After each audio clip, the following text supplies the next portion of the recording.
Renunciation. Renunciation is the central theme of the Bhagavad Gita and of Vedanta. Renunciation is what gets you to the meditative state, the final frontier prior to realization. Renunciation gives you power. Renunciation enables success. And yet, because of a misunderstanding of this one word renunciation, we have given up Vedanta, given up Bhagavad Gita, and that is so deep-rooted that we don't even want to consider it. So you meet people, they are willing to take you to the movies, take you out for dinner, lunch, so on and so forth. They are nice to you, but when it comes to Vedanta, the knowledge of the Bhagavad Gita, they say, oh, not my cup of tea. How do you know? What do you mean by saying it's not your cup of tea? Are you saying that you are not interested in living a successful life? Are you saying you don't want to be happy in life? That's what you're saying when you say you don't want the Bhagavad Gita. And so therefore, before we continue with the verses, let's take a brief look at what is renunciation. Renunciation is not giving up anything. It is simply moving up to higher avenues of fulfillment, happiness, satisfaction. Most of us are stuck at the physical level. So it's all about food, entertainment, vacationing. Whereas in the past, people were content to go to the grandmother's place every summer vacation. There was no variety. Everyone was happy to eat their kind of food. They didn't want variety. But today, every vacation, and even if there isn't a vacation, you create a vacation. And say, let me take, say, if Thursday is a holiday, take Friday off and you'll get a long weekend. Somewhere or the other you want to go. So it's all about physical things. The Bhagavad Gita does not say don't enjoy physical things. It simply says don't deny yourself higher enjoyments. What are the higher enjoyments? Emotional. You yourself understand that emotional satisfaction is higher than physical, because when you are given a choice, you will opt for the emotional. Like there may be a lady who's constantly going out to kitty parties, going to the club, going to movies, going there, here, there and everywhere. But when her daughter is visiting with her children, she happily gives up all of that. Isn't it? She tells all her kitty party friends, my daughter is coming, my grandchildren are coming, I'm out of action. I'm out of circulation for 1 month. And she's totally devoted to the daughter and the grandchildren. Why? Because emotional joys are superior to physical. You've experienced this in some way or the other. Then you come to the intellectual. There's a lovely movie, old, black and white, and the name of the movie is No Highway in the Sky. It's about a scientist who's working for an aeronautical company, and they manufacture airplanes. And the airplanes, after a certain while, they crash. So he's completely and totally engrossed for months together on research to find out why these planes are crashing. And he has 6 months' paychecks not deposited in the bank. He's got a little daughter, and although he does what he can for the daughter, emotional joys are also told because he's so completely engrossed in his lab. Intellectual joys far exceed emotional and physical. And the last is spiritual. Once you get the taste of the spiritual, you will not settle for anything else. Now, the interesting thing is, as you go up from physical to through emotional, intellectual to spiritual, it doesn't mean that you can't enjoy an ice cream. It doesn't mean that you can't enjoy a fabulous relationship. It doesn't mean that you can't have intellectual thrills. You can have all of that plus the spiritual. And so, your happiness, your enjoyment actually increases with renunciation. So, renunciation is just going up this ladder. It's not giving up anything. It may not mean very much to you, but you can enjoy it if and when you want. Renunciation is not dispossession. It's not giving up your possessions. It is all possession. See, we acquire things and then we are programmed to feel happy only when we possess. So you develop a possessive attitude towards our possessions. That spells disaster. Because even when you have it, you can't enjoy it. And then you have restricted your life to just what you possess. Why is possession necessary for enjoyment? For example, suppose you have a Mercedes car and you offer me a ride in that Mercedes car.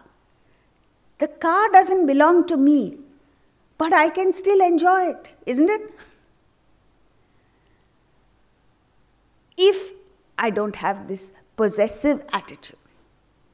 When you have this possessive attitude, you can enjoy only what belongs to you. You cannot enjoy what belongs to others. I'm not saying you go out and get what belongs to others. Not that way. Even if you don't offer me a ride in your fancy car, I can still enjoy the fact that you have a good car if I'm not possessive. So actually, renunciation is all possession. So in other words, if anyone anywhere in the world has the good things of life, anyone anywhere in the world is happy, you can still be happy. You can be happy, so your happiness multiplies with renunciation. Renunciation is not life-denying. It is life-enabling. It is not giving up things that you value. It is understanding things that are more valuable. It's going past the roadblocks in your mind. You know, the mind has set up certain roadblocks, bondage, mental bondage. And because of this mental bondage, the mental bondage arises because of desire, attachment, thought of self, selfishness. All of this together prevents you from enjoying life, prevents you from being happy, prevents you from growing to your potential. So renunciation is just giving up that which comes in the way of your enjoyment. Giving up that which comes in the way of your success.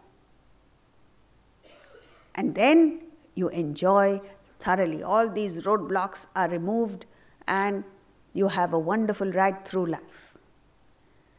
Renunciation is not giving up action. It is giving up impediments to action. What comes in the way of action? Thought of self, desire, obsession for a particular thing, and anxiety for the fruit of the action. All of this interferes with the performance of the action. In order to perform action perfectly, your mind has to be 100% behind the action. In other words, you must have 100% concentration on the present action.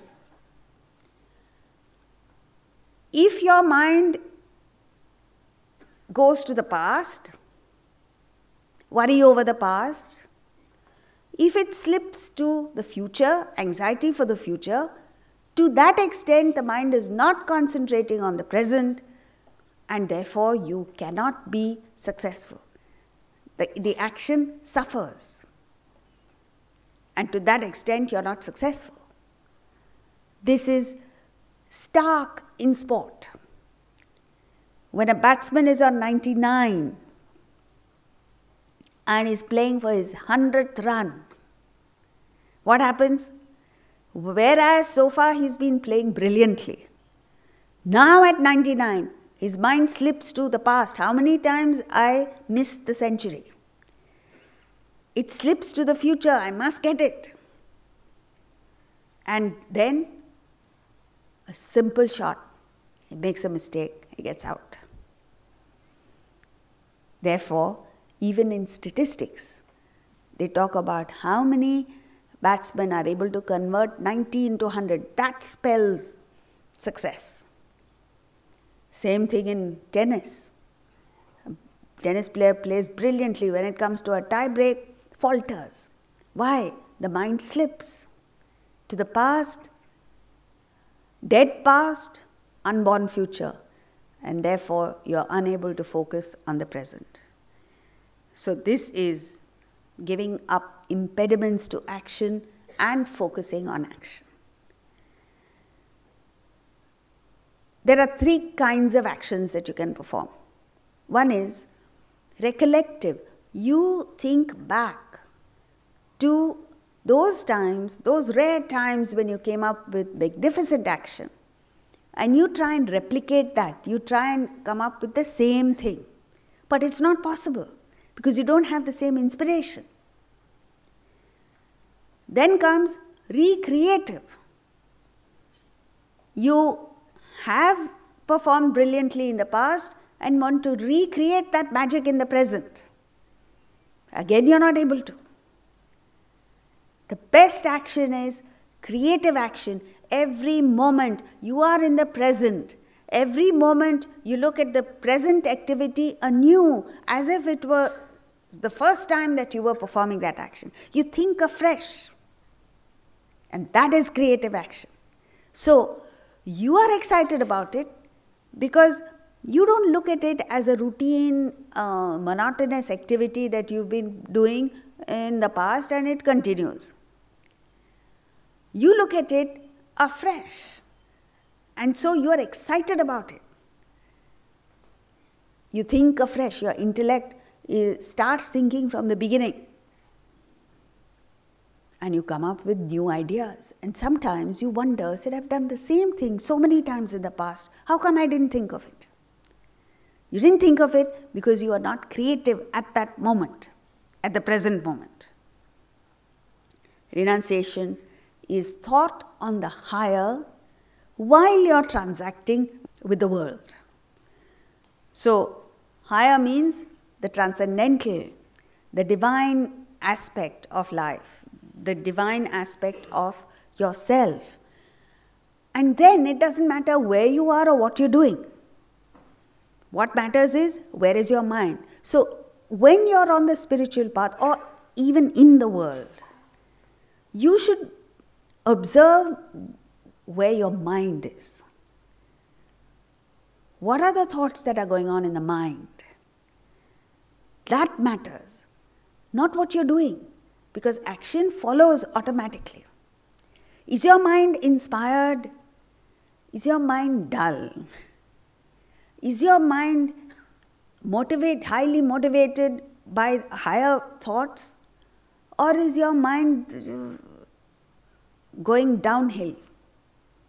That is what matters. So, in spiritual life, it is where your mind is, where your thoughts are, that matter, not what you're doing. And yet, most religious people, in the name of religion, are only looking at physical, material aspects. So, that's why in the Bhaja Govindam, Shankaracharya says,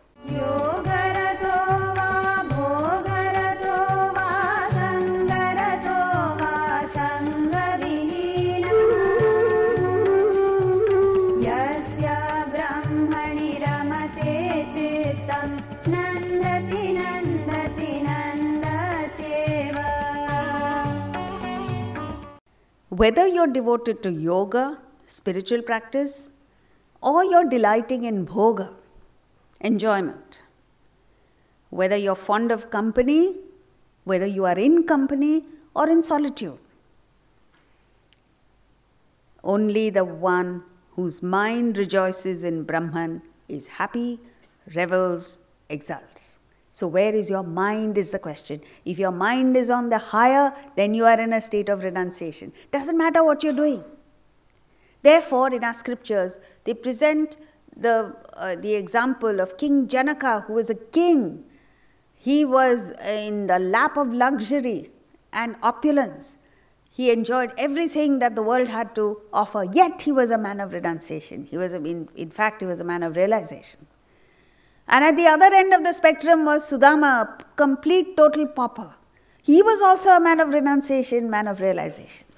So it doesn't matter what you are externally. What matters is what's going on inside your mind. Renunciation is waste management. In most homes, offices, factories, countries, you find accumulation of waste. When you go home, and suppose you are to move house, where you have to forcibly remove everything that is inside, then you'll find anywhere between 25 and 40% of what you have is junk. Then why did you accumulate it? It's just collected. You don't have the courage to say, I don't need it, let me get rid of it. In America, you have all these fancy homes, huge homes, and you go to the garage, you find a garage full of junk.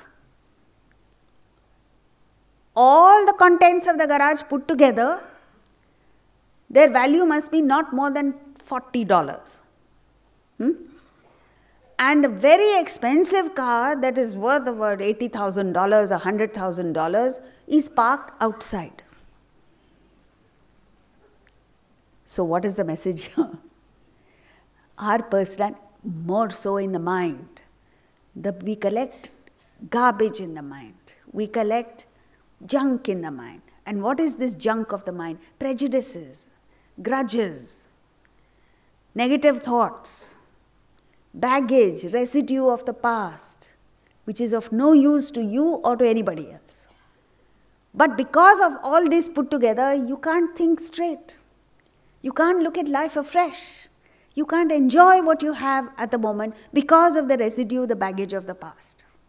How many of us look at a person, even if it is your family member?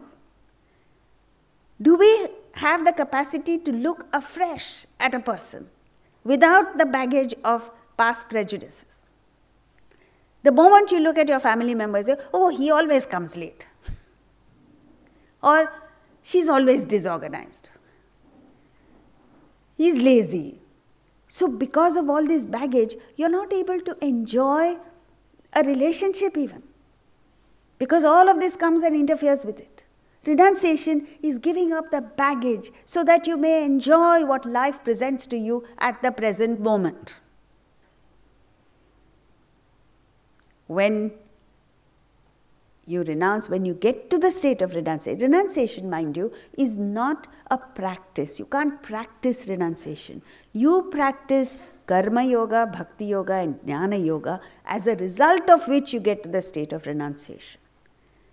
And what is karma yoga, bhakti yoga, jnana yoga? As we saw yesterday, we'll just look at it slightly differently. Karma yoga is acting with the attitude of giving, not taking. So karma yoga is giving, not taking. Bhakti yoga is feeling one versus feeling separate. And jnana yoga is understanding the real from the unreal, permanent from the impermanent. So the entire spiritual practice you need to understand with just 6 words. What are the 6 words? Give, not gain, not grab. Give, not take.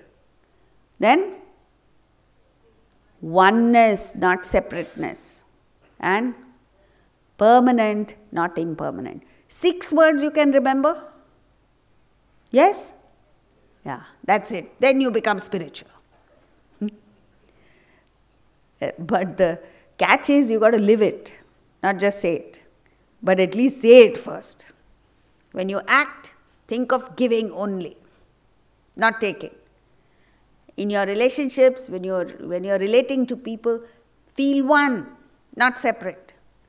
And whenever you see anything in the world, ask yourself, is this permanent or impermanent? This is karma, bhakti and jnana yogas. With these 6 words, you get to the state of renunciation. Once you reach the state of renunciation, your life changes. Your life changes completely. How does it change? It's like the transformation of a caterpillar into a butterfly. What is the life of a caterpillar? It sits there on a leaf all its life, just gnawing at that leaf, one leaf, and it sits in the dark, the shade. And then suddenly one fine day it transforms into a butterfly that takes to the skies, breathes fresh air, is exposed to sunlight, and is capable of going and sipping nectar from so many flowers. What a life the butterfly has compared to the caterpillar. That is the life you and I can gain. All you have to do is renounce. So your life changes from mediocrity to excellence, from drudgery to revelry, from indignation to inspiration, and from misery to magic. These are not just words. This is something that you can experience. You've got to give yourself a chance. We've all lived so many years, right? What kind of life have you lived? Yes, you've been happy sometimes, but you've been miserable at other times. And largely, life of boredom. Ask anyone, how's life with you? Boring. I believe the word boredom did not exist in the 18th century English dictionary. How has it suddenly come into center place now? Because our attitude has changed. So, when you act in a spirit of renunciation, what happens? Your actions, physically, you become energized, rejuvenated, you function like a car battery. You know a car battery, the more it works, the more it recharges. Similarly, when you're inspired, when you reach the state of renunciation, the more you work, the more you act, the more energized you become, charged up. Emotionally, you're excited, exhilarated, enthusiastic, right through life, every day of your life. You achieve success effortlessly. You don't want anything in the world. You don't crave for anything in the world. You're self-sufficient, yet the objects of the world come to you. You obtain happiness and you grow into a towering personality because your desires reduce. So, go back home and stand apart and watch your life. Just take a look at your life. How is it? How do you feel physically? Most of us feel tired. By the time you come back home, you feel tired. Ask yourself, what have I done that I should feel tired? Most of us have been sitting the whole day. The fatigue comes because of lack of inspiration. Then lack of enthusiasm and exhilaration because you have nothing higher, no higher purpose in life, no goal, nothing beyond your selfish, self-centered interests. So how can you be excited?